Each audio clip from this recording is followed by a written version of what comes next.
मैं आप सबसे दरख्वास्त करूंगा, काइंडली हैव अटेंशन। तो दोस्तों, आज के सेशन के हमारे जो चीफ गेस्ट हैं मिस्टर प्रदीप पेशकर साहब, तो वो अभी लाइव अवेलेबल है, तो आप काइंडली ताली बजा के उनका स्वागत कीजिए। सो सर के बारे में वेलकम। माननीय प्रदीप जी पेशकर साहब के बारे में कुछ बातें मैं कहना चाहूंगा उनके इंट्रोडक्शन में। तो साहब, आप इलेक्ट्रॉनिक इंजीनियर हैं और आप उद्योग समूह चलाते हैं जहां पे आप मॉड्यूलर किचन के निर्माता है। पुणे यहाँ पे आपका सर आईटी कंपनी भी चलता है। आप प्रकल्प सलाहकार के तौर पे भी काम कर रहे हैं। आप नेशनल हाईवे के कॉन्ट्रैक्टर भी है और आज सर आप सदस्य है national board for MSME government of India. प्रदेश अध्यक्ष है सर भारतीय जनता पार्टी उद्योग आघाड़ी महाराष्ट्र। आप अध्यक्ष है उद्योग मित्र संस्था, अध्यक्ष भारत भारतीय संस्था नासिक। औद्योगिक समन्वय है आत्मनिर्भर Bharat policy advocacy research centre Mumbai. Sir आप चेयरमैन है अध्यक्ष औद्योगिक धोरण और विकास समिति NIMA नासिक। सदस्य है महाराष्ट्र चैम्बर ऑफ कॉमर्स, सदस्य लघु उद्योग भारती। सर को पुरस्कार भी काफी सम्मान दिए गए हैं। नासिक गोदा सम्मान 2017-18 में आपको मिला है। BBN ग्लोबल तरफे उद्यम कौस्तुभ पुरस्कार सर आपको मिला है। आपका सामाजिक कार्य भी गहन है सर। आपका इंट्रोडक्शन इतना बड़ा है कि मैं पढ़ते पढ़ते कृत हो रहा हूं सर। राष्ट्रीय स्वयंसेवक संघ के आप बचपन से ही स्वयंसेवक रहे हैं, तो समाज के प्रति आपका बचपन से ही लगाव है सर। और आज आप इतनी बड़ी बड़ी ऑर्गेनाइजेशन की लीडरशिप कर रहे हैं, तो प्रदीप साहब का तहे दिल से फीप की ओर से हम सब स्वागत करते हैं। और प्रदीप जी, आपसे दरख्वास्त करते, रिक्वेस्ट करते हैं कि आप भी हमें मार्गदर्शन कीजिए। आपका मूल्यवान समय यहाँ पे देने के लिए सर आपका धन्यवाद। कृपया मार्गदर्शन कीजिए। सभी को नमस्कार। आज सुनहरे अवसर पर federation of Indian industry and professionals इस फोरम में आप सभी का संवाद करते हुए काफी प्रसन्नता हो रही है। हमारे मित्र नवनाथ जी देवकर जी ने कल मुझे बताया कि इस प्रकार का फोरम तो चलता ही है, लेकिन भारतीय प्रजासत्ताक दिन के अवसर पर ये अच्छा एक संगोष्ठी का उपक्रम हो रहा है, इसकी बड़ी प्रसन्नता है। सभी को आज रिपब्लिक डे के अवसर पर मैं शुभकामनाएं देता हूं। और जैसा अभी जो वक्ता बोल रहे थे, उन्होंने जैसा मनोदय व्यक्त किया कि आत्मनिर्भरता की ओर जाना है, तो उसी के लिए सबको शुभकामनाएं। उद्यमशीलता तो भारत के संस्कृति में है। उद्यमशीलता हिंदू संस्कृति के DNA में है, लेकिन हम लोगों को ये थोड़ा उसके डिटेल्स में जाना पड़ेगा कि अभी हम रिफॉर्म्स के स्टेज पर हैं। हमारा टारगेट आत्मनिर्भर तो बनना है ही, लेकिन हमारा टारगेट विश्व गुरु बनना है। हम विश्व सत्ताक नहीं बोल रहे हैं, हम विश्व गुरु बोल रहे हैं। विश्व गुरु का मतलब ये होगा कि सभी विश्व के मनुष्य जाति को एक दिशा देने वाला चरित्र हमें निर्माण करना है। हम चरित्र निर्माण की बात करने वाले लोग हैं। हम भारत का चरित्र संस्कृति जो इतिहास है उससे बोध लेकर आगे की ओर विश्व गुरु की तरफ बढ़ने वाले देश हैं। मुझे लगता है कि 91 में जब ग्लोबलाइजेशन का इरा शुरू हुआ, तब ऐसा लगा कि सब खोल दो दरवाजे, बहुत अच्छा है, WTO आ गया, ये आ गया, हम बाहर जा सकते हैं। हमने ही सब लोगों ने मिलकर बोला कि doors are open not to come in but to go out also. तो हमें भी एक्सपोर्ट का अच्छा अवसर मिला, हम तरक्की की ओर बढ़े। लेकिन हम एक चीज उसमें भूल गए पूरा शहरीकरण हुआ और जीडीपी जीडीपी जीडीपी, बस जीडीपी कॉन्सेंट्रेटेड एफर्ट्स हमारे हो गए। हमें क्या बढ़ाना है तो जीडीपी बढ़ाना है, और वो एक मानदंड हो गया कि इस कंट्री का जीडीपी कितना, उस कंट्री का जीडीपी कितना, फिर स्टेट का जीडीपी कितना, फिर सेक्टर का जीडीपी कितना। हम इसमें ये भूल तो नहीं गए कि एम्प्लॉयमेंट की क्या बात हो रही है। हमारे देश की संस्कृति स्वयं रोजगार पे टिकी है। हमारे देश की पूरी संस्कृति जो अर्थार्जन का साधन था वो माइक्रो इंडस्ट्रीज, कुटीर उद्योग, गृह उद्योग, इससे बनता बनता पनपता गया। तो हम लोग ये भूल कर सिर्फ एक्सपोर्ट एक्सपोर्ट एक्सपोर्ट की तरफ गए, लेकिन हम रोजगार की समस्या तो निर्माण नहीं कर बैठे। तो ये जब सरकार के 2014 में मोदी सरकार आई और तब ये पूरा अध्ययन हुआ, तो हर एक नीति एक्सपोर्ट के तरफ जाने वाली तो हुई है, लेकिन उसके साथ साथ हमारी एम्प्लॉयमेंट जनरेशन प्रोग्राम के बारे में भी बात होने लगी। और हर एक स्कीम आप जब देखेंगे, चाहे सोशल सिक्योरिटी की हो, चाहे जनधन की हो, फाइनेंशियल इंक्लूजन की तरफ हम जाएंगे तब जनधन की हो, और उससे आगे जाके स्वयं रोजगार की हो, ताकि मुद्रा, ये मुद्रा स्कीम क्यों आई? तो फंडिंग टू अनफंडेड, ये बेसिक इसका रीजन है, जिनको आज तक बैंक ने कभी खड़ा ही नहीं किया। खड़ा करना छोड़ो, जिनको खुद को ही नहीं लगा कि हम जाकर बैंक में जाकर लोन मांग सकते हैं, वी कैन डिमांड, वो कॉन्फिडेंस ही नहीं रहा था, तो वो देने का काम इस मुद्रा योजना ने किया। लेकिन उससे आगे 10 लाख हो गया, 25 lakh stand up India, 1 crore तक हो गया, पीएमईजीपी 25 लाख तक हो गया। ये अलग अलग अलग स्कीम्स आते गए। अभी के वक्ता ने जो कहा, मैं देर से ज्वाइन हुआ तो मैंने लास्ट 2-3 ही सेंटेंस सुने, उसमें उन्होंने बोला कि हम सरकारी ग्रांट और इसके भरोसे धंधा नहीं करना चाहते हैं। ये बहुत ही बड़ी उपलब्धि है, बहुत ही बड़ी अच्छी मानसिकता है। एक इंडस्ट्री जो डेवलप्ड इंडस्ट्री है उसके लिए यही बात बराबर है। लेकिन जिन्होंने अभी पांव ही नहीं रखा, तो उनको ये हैंड होल्डिंग सपोर्ट गवर्नमेंट देना चाहती है। तो वो हैंड होल्डिंग सपोर्ट उन तक कैसे पहुंचे? जहां जो मैं स्क्रीन पर जितने भी देख रहे हूं, वो तो एक सर्टन एज के ऊपर के इंडस्ट्रियलिस्ट देख रहा हूं, लेकिन आपके जो वेंडर्स होंगे, आपके जो सप्लायर्स होंगे, उनको शायद ये जरूरी है। आज उन तक हमें पहुंचना है, उनको ये सारी योजनाओं तक पहुंचना है। तो उसके लिए फिफ का मैं काफी अच्छा धन्यवाद देता हूं कि आप इस प्रकार के उपक्रम चलाते हैं। तो इसमें मैं थोड़ी जानकारी इसमें डालना चाहूंगा कि आज आत्मनिर्भरता की ओर जाते समय एक $5 ट्रिलियन इकोनॉमी का टारगेट हमने रखा है।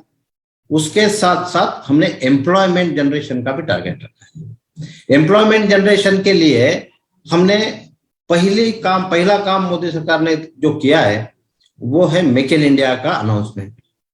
मेक इन इंडिया का मैं आपको स्लोगन तो सबको पता है, कुछ चीजें ऐसे भी है, कोई बोलेगा कुछ नहीं हुआ है मेक इन इंडिया में, कोई बोलेंगे बहुत अच्छा हुआ, लेकिन ये मतांतर होते रहेंगे। लेकिन हम ग्राउंड रियलिटी आप देखेंगे और उसका पूरा अगर सेंटेंस पढ़ेंगे तो आपको उसमें कुछ है, कुछ दम है, ये लगेगा। Whatever you want to make in India. This is the total statement of our Prime Minister. Whatever you want to make in India. इससे क्या होगा? हमारे जीडीपी तो बढ़ेगी ही, लेकिन हमारा रोजगार भी बढ़ेगा, उसके साथ साथ हमारा यहाँ का उद्योग पनपेगा। Whatever you want to make in India, इससे ब्रेन ड्रेन रुकेगा। हमारा जो क्वालिफाइड यूथ है वो यूथ बाहर जाने की नहीं सोचेगा, यहाँ पर उसको उद्यमशीलता दिखेगी, यहाँ पर वो उद्योग में नौकरी करेगा या इनोवेशन करेगा। उसके साथ साथ थोड़ा उसमें और जोड़ देते हैं, whatever you want to make in India using Indian resources. This is what the Atmanirbhar Bharat. ये कुछ अलग चीज नहीं है, आत्मनिर्भर भारत मतलब बहुत डिफिकल्ट है यार, ये बहुत योजनाएं आए, ये वो स्कीम है, ये स्कीम है, बस ये सेंटेंस हम बोलेंगे तो अनपढ़ आदमी रहेगा तो उसको भी समझेगा कि हमको करना क्या है। तो हम जब एमएसएमई मिनिस्ट्री के तरफ से सजेशन देते हैं या हमारा पॉलिसी रिफॉर्म्स होता है, उसमें हम सभी फोरम्स तक, सभी इंडस्ट्रियल ऑर्गेनाइजेशन तक, आप जैसे प्रबुद्ध नागरिकों तक हम ये पहुंचाने का कोशिश करते हैं कि इसका सही सही अर्थ लोगों तक समझाइए। हमारी जनता बिल्कुल सक्षम है, सब समझ जाएगी। Whatever you want to make in India using Indian resources, and we should stick up to the vocal for local and made for global। ये हर एक घोषणा में इतनी सारी नीतियां है, इतना सारा अर्थ है कि आपको ज्यादा कुछ सोचने की जरूरत नहीं है, आपको वोकल फॉर लोकल बनना ही पड़ेगा। तो हमारे पास जो बनता है, नहीं तो क्या है, मैं तो नासिक महाराष्ट्र में रहता हूं, मुझे अगर कुछ खरीदना है तो मैं हरिद्वार से खरीदूंगा, मैं दिल्ली से खरीदूंगा या चेन्नई से खरीदूंगा, करने की क्या जरूरत है, मैं तो यहाँ से नासिक जिले का भी माल खरीद सकता हूँ।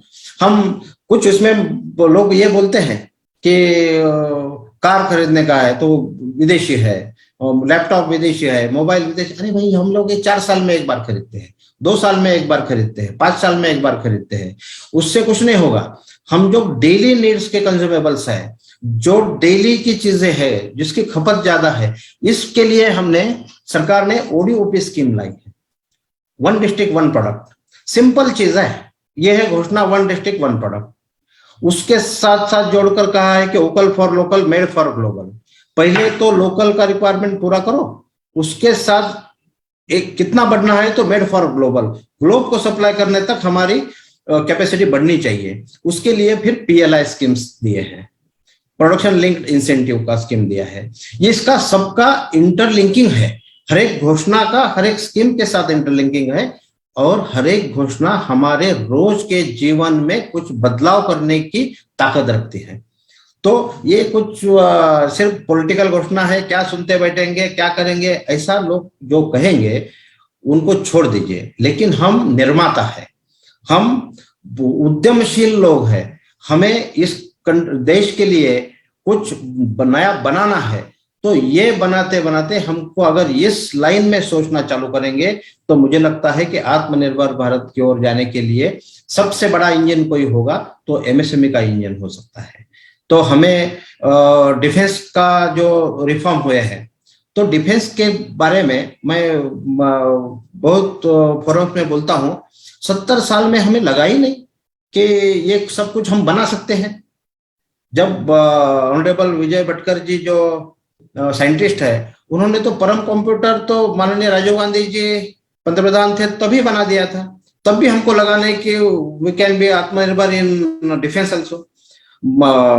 Our late president APJ Abdul Kalam sir जब साइंटिस्ट के तौर पर काम कर रहे थे, तब उन्होंने मिसाइल बनाया, तब भी हमको लगा नहीं कि बाकी छोटे छोटे मिसाइल तो बन जाएगा, छोटे छोटे चीज भी हम बनाएंगे, वो तब भी लगा नहीं।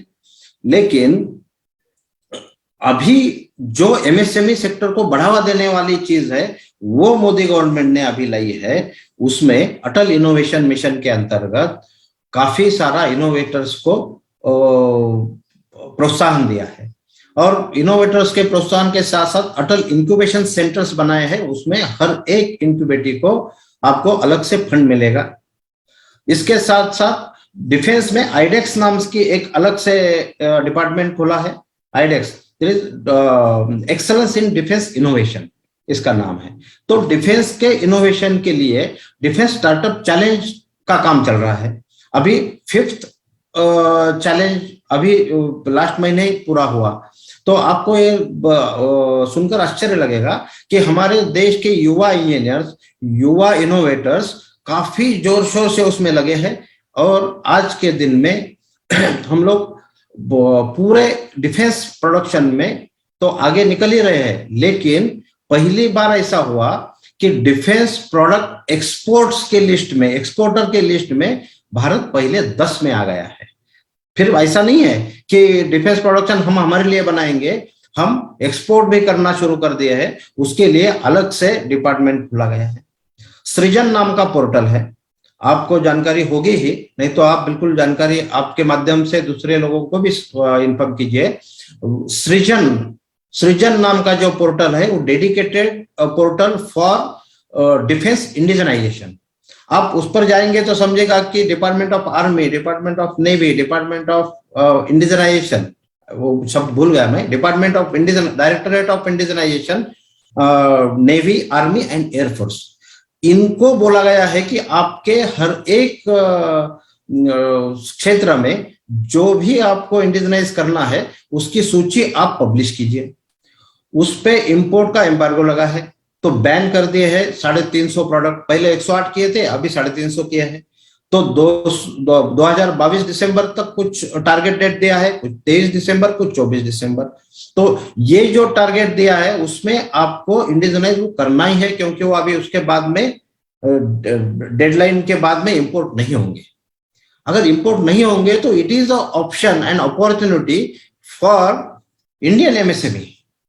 आपको अगर एक्सटर्नल टेक्नोलॉजी लेनी है, फॉरेन टेक्नोलॉजी लेनी है, तो उसके लिए स्पेशली स्पेशली एग्रीमेंट हुआ है रशिया के साथ, स्पेशल एग्रीमेंट जापान के साथ हुआ है, सोवियत यूनियन के साथ में, जब रशिया के साथ में जो एग्रीमेंट हुआ है तो उसमें हमें ये दिखता है कि जो भी रशियन टेक्नोलॉजी के शस्त्रास्त्र हम यूज करते हैं उसकी टेक्नोलॉजी को लेकर और एडवांस टेक्नोलॉजी ऐड करके कुछ बनाना है, तो there is a green path, that is red carpet path for this technology providers. तो इसमें एफडीआई अगर लेना है तो 49 से 74% तक एफडीआई का भी अलाउ किया है। तो आप देखिए हर एक क्षेत्र में ये काम हुआ। इनोवेशन है तो आपको 15 लाख रुपया तो इंक्यूबेशन के तौर पर मिलेगा। अगर वो प्रोटोटाइप बनाने तक आगे गया तो 1 करोड़ रुपया आईडेक्स की तरफ से आपको वो कमर्शियलाइज प्रोटोटाइप बनाने के लिए मिलेगा। You can have access to all testing facilities of DRDO. और क्या चाहिए? आज तक डिफेंस के नाम पर सिर्फ दलाली करते बैठे लोग, लेकिन आज तुम्हारे हमारे लिए डीआरडीओ की total testing facilities is available. तो पूरे इंजीनियर्स के लिए खोल दिया गया है कि आप आइए, एमएसएमई भी आइए, इनोवेटर्स भी आइए, टेक्नोक्रेट्स भी आइए, और हमारे जो टेस्टिंग फैसिलिटी जो चाहिए वो आप यूज करिए, फंड भी लीजिए, लेकिन we want to be number 1 in defence manufacturing. ये टारगेट अगर हम समझेंगे तो मुझे लगता है कि हम आगे तक पहुंचा सकते हैं। तो ये सारे बातें हैं, इसमें एग्रीकल्चरल रिफॉर्म में भी काफी सारा काम किया है। वो हम तो सब सुनते हैं, जानते हैं। डिफेंस के बारे में मैंने थोड़ा ज्यादा बताया क्योंकि ये काफी नया है और हमें कॉन्फिडेंस ही नहीं था कि डिफेंस में ये हो सकता है। आज 85 कंट्रीज ऐसी है कि those who are registered orders to India for purchasing the defence ammunition, फिर इक्विपमेंट्स है, और ये सब शस्त्रास्त्र निर्मित में हम लोग पैर ही रखा है, तो इतने सारे कंट्रीज हमसे लेने के लिए तैयार है। तो मुझे लगता है कि काफी स्कोप अभी हमारे अगले दशक में हमें डिफेंस मैन्युफैक्चरिंग में मिलेगा। हमें चाइना मॉडल को मात देकर एम्प्लॉयमेंट जनरेशन की ओर जाना है। हमें इंपोर्ट कम करते हुए हमें एक्सपोर्ट बढ़ाना है। इस लाइन में जो जो आपके सजेशन है, मैं नवनाथ जी को प्रार्थना करूंगा कि आपके माध्यम से जो भी लोग प्रबुद्ध नागरिक है उसमें पॉलिसी में आप सजेशन चाहते हैं या कुछ सुधारना चाहते हैं, तो मुझे लगता है कि आप जरूर मुझे इन्फॉर्म करिए। हम लोग प्रयास करेंगे कि मिनिस्ट्री में उसका सही ढंग से एडवोकेसी हो, सही ढंग से इम्प्लीमेंटेशन हो, और जो भी दिक्कतें हैं इसमें और डिटेलिंग में जो भी स्कीम का इम्प्लीमेंटेशन चाहिए, या पॉलिसी तो हो गई लेकिन इम्प्लीमेंटेशन में कोई डिफिकल्टी है तो we are there to correct the bureaucratic system जो सालों साल से 70 साल से चल रहा है, वो अभी बदलने का दिन आ गया है। तो मुझे लगता है कि मैं आप में से हूँ, और सिर्फ इतना है कि मुझे पार्टी की तरफ से काम करते करते ये 3 साल मिनिस्ट्री में एज अ मेंबर काम करने का अवसर मिला, तो उसका मैं दायित्व समझकर आपको ये सूचित करना चाहूंगा कि आप जो भी आप मुझे दायित्व देंगे, जो भी आप मुझे सजेशन देंगे, वो सही टेबल पर सही जगह पर पहुंचाने का काम तो जरूर मैं कर सकता हूं, और सही शब्दों में पहुंचाने का काम कर सकता हूं, क्योंकि after all I am person from industry. I know the facts and figure of industry, difficulties of industry. That's why I think government has, और हमारे Devendra ji Fadnavis has given me the chance to work over in MSME ministry. मुझे लगता है कि आपने यहाँ पर मुझे बुलाया और कुछ संवाद करने का अवसर दिया. नवनाथ जी, आपका और आपके पूरे टीम का मैं तहे दिल से आभार व्यक्त करता हूँ. धन्यवाद. जय हिंद. प्रदीप जी, बहुत बहुत धन्यवाद कि एक वर्ड के ऊपर आप यहाँ पे आए, और आज जितने भी उद्यमी ये प्रोग्राम में पार्टिसिपेट कर रहे हैं सबको आपने काफी सही तरह से मैसेज दिया है. मुझे ये आपका मैसेज जो है वो मैसेज काफी अच्छा लगा कि vocal for the local and made for the local. जब तक हम आपका खुद का, अगर मैं मानता हूं सर, अगर हिस्ट्री थोड़ा सा हम लोग स्टडी करेंगे कि ईस्वी सन 1400 छत्रपति शिवाजी महाराज के पहले का जो टाइम है, वो टाइम अगर हम लोग देखेंगे तो भारत जो है, हिंदुस्तान जो है, वो हिंदुस्तान एक महासत्ता था. पूरे वर्ल्ड में, पूरे नेशन में हमारा हिंदुस्तान का जो जीडीपी है वो जीडीपी सबसे ऊपर था. वो सबसे ज्यादा ऊपर क्यों था? क्योंकि हम लोग आत्मनिर्भर थे. हर एक गांव हमारा स्वयंपूर्ण था, और वो स्वयंपूर्ण होने की वजह से हमारा जीडीपी सबसे ज्यादा था. सो आपने वही मैसेज आके यहाँ पे हम लोगों को दिया कि हम लोग स्वयंपूर्ण हो जाए, और स्वयंपूर्ण होके जो भी हमारे यहाँ पे बनेगा वो सारी चीजें हम लोग ग्लोबली दे सकते, लोग हमारे प्रोडक्ट्स यूज करें. तो ये काफी अच्छा आपका मैसेज था, और मैं आशा करता हूँ कि जो भी हम लोगों की प्रॉब्लम्स है, वो प्रॉब्लम्स को सॉल्यूशन में निकालने के लिए हम लोग सब लोग इकट्ठा तो आ रहे हैं, एक दूसरे के हाथ में तो मिला रहे हैं, लेकिन बहुत जगह पे गवर्नमेंट का सपोर्ट लगता है. आप अभी मिनिस्ट्री में बैठे हो, तो मुझे लगता है कि आप लोगों का सपोर्ट ये सारे उद्यमीज को फीप के वे से मिलेगा, ये मैं आशा करता हूँ, और आपका आशीर्वाद ऐसा ही हम लोगों के साथ में रहेगा, ये मैं विनती करता हूँ सर आपको. आई थिंक पोपट सरोदे सर, आपने हैंड रेज किया है, कुछ 2 मिनट में आप बात कर सकते हैं. प्रदीप सर नमस्ते. मुझे आपसे एक जानकारी चाहिए थी. I run a company called entrepreneurs parliament. I am registered under disability council in PMO. मुझे सर सब जानना था, बिकॉज एमएसएमई सर आप भी जानते हो sir, because the debt trap is the biggest problem. सभी लोग जो है आज लेंडिंग में डेट में अटके हुए हैं. सो अल्टरनेटिव इन्वेस्टमेंट फंड के लिए मिनिस्ट्री से कुछ रिफॉर्म्स क्रिएट हुआ है क्या, कि सो दैट कि जो एमएसएमई हमारा सेक्टर जो है, they will get the exposure for the capital world from the equity market, because you know that sir, because recently I also completed a research. More than 90% MSMEs and SMEs जो है वो उनका lending is depending on the debt. Bank के ऊपर load ज्यादा है. तो is there any reforms or policies available, और इसके ऊपर कुछ काम हो रहा है क्या? So I thought that you can enlighten us and give us some more information on that sir. Sir ऐसा है कि हम लोग डेट के ऊपर या फंडिंग के ऊपर ध्यान देते हैं, लेकिन हम कैश फ्लो मैनेजमेंट नहीं दे रहे थे.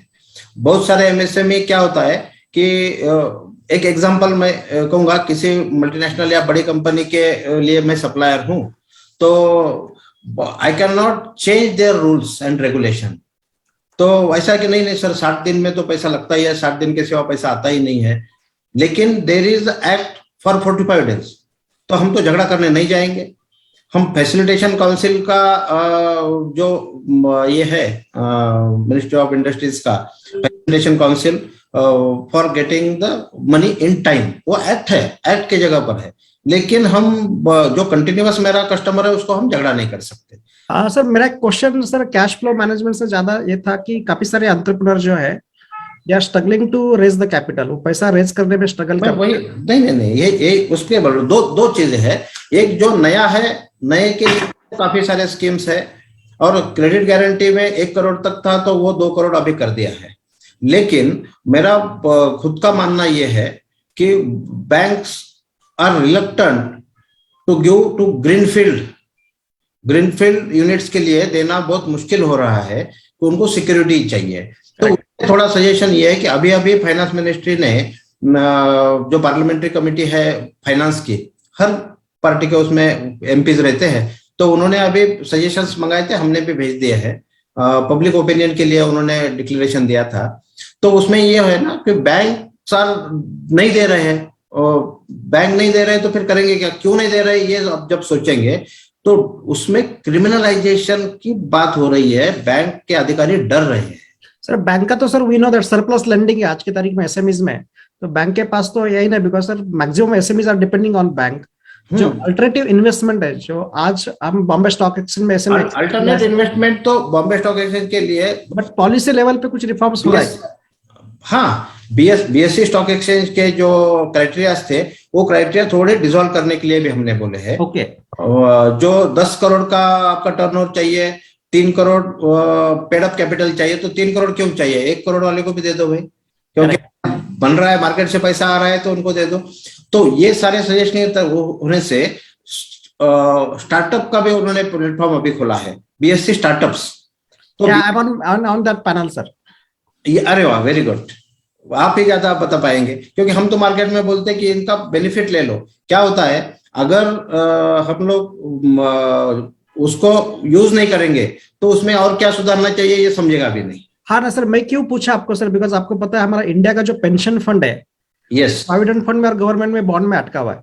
हाँ, अगर गवर्नमेंट पॉलिसीज लेवल पे अगर हमें रिफॉर्म्स मिलता ही है कि अल्टरनेटिव इन्वेस्टमेंट के लिए, तो आज काफी सारे एंटरप्रेन्योर जो है सर आज इक्विटी मार्केट से पैसा नहीं उठा पा रहे हैं, बिकॉज हमारे यहाँ पे जो है सेबी ने इतना टाइट करके रखा हुआ है, either you qualify and then come to the Bombay Stock Exchange, otherwise जो है देन आप इंटरनली हमें फेडरेशन पे आके हम एक दूसरे से नेटवर्किंग कर रहे हैं। बट बिजनेस ओनर का सर जो कोर जो रोना है कि उसको मार्केट एक्सेस चाहिए, दूसरा पैसा चाहिए। एंड आज के तारीख में वो कोलैटरल फ्री फंड जो है उसको बैंक से, बिकॉज बैंक के पास सरप्लस लेंडिंग है, उसके पास पैसा ही नहीं है, तो बैंक देगी कहाँ से, तो अगर देगी तो वो सिर्फ ग्रीनफील्ड प्रोजेक्ट को देगी। तो अल्टरनेटिव इन्वेस्टमेंट फंड को रिफॉर्म करने के लिए, बिकॉज उसमें फिनटेक आया है सर, 2-3 प्रपोजल्स है, और फिनटेक में ये होना बहुत जरूरी है। ये इक्विटी वगैरह बहुत लोगों को क्या लगता है कि भाई अभी हम डाइल्यूट कर रहे हैं हमारा ओनरशिप है वो, और हर एक का माइंड में ऐसा है कि मैं मेरा शेयर किसी क्या दूसरे को दे दूं। एग्रीड, एमएसएमई है तो उसको लगेगा ही, वो तो बिल्कुल फैक्ट है। लेकिन उसमें अगर फिनटेक के माध्यम से क्राउड फंडिंग का अगर सोर्स ज्यादा बढ़ता है और उसमें कुछ रेगुलेशन होते हैं, तो मुझे लगता है कि वो आप जैसा बोल रहे हो वैसा फंड मैनेजमेंट का इजी हो जाएगा। तो आपका सजेशन अगर कुछ है तो मैं आपसे भी संपर्क करूंगा। नवनाथ जी, मुझे पोपट सर का कांटेक्ट डिटेल दे दीजिए। I will take guidance from him and try to implement. Definitely sir, definitely. So हम लोग एक साथ ही काम कर रहे हैं, एक साथ ही हम लोगों को काम करना है, और हम सब लोगों का इंटेंशन यही है कि इंडस्ट्री ग्रो हो, इंडिया का इकोनॉमी बढ़े, जीडीपी बढ़े। यही इंटेंशन लेके आज हम सब लोग यहाँ पे डिस्कशन के लिए आए हुए हैं, और डेफिनेटली एक दूसरे के साथ जुड़ने से, एक दूसरे के हाथ में हाथ देने से एक दूसरे के हेल्प बनने वाला है। सो मैं आपका वापस से यहाँ पे स्वागत करता हूँ कि आप यहाँ पे आए। आज का कीमती समय, आपके बहुत सारे प्रोग्राम से आज मुझे पता है, लेकिन वो प्रोग्राम, ये बिजी प्रोग्राम में से शेड्यूल निकाल के आप यहाँ पे आए, तो मैं federation of Indian industries and professionals की ओर के आपका बहुत बहुत धन्यवाद करता हूँ। ओवर टू डॉक्टर युवराज लांबोड़े। धन्यवाद देवकर साहब। पेशकर साहब, आपने काफी सही कहा और काफी इंस्पिरेशन मिली, जिससे इनोवेशन के लिए भारत में अब काफी सुविधाएं भी आ रही है, और स्टार्टअप के लिए भी और एमएसएमई के लिए भी काफी सुविधाएं है। मुझे लगता है कि जो इन्फॉर्मेशन आपने यहाँ पे दिया वो काफी लोगों तक हम डेफिनेटली FIP की ओर से पहुंचाएंगे सर, और आपके साथ जुड़े रहेंगे। Thank you very much Peshkar sir, once again.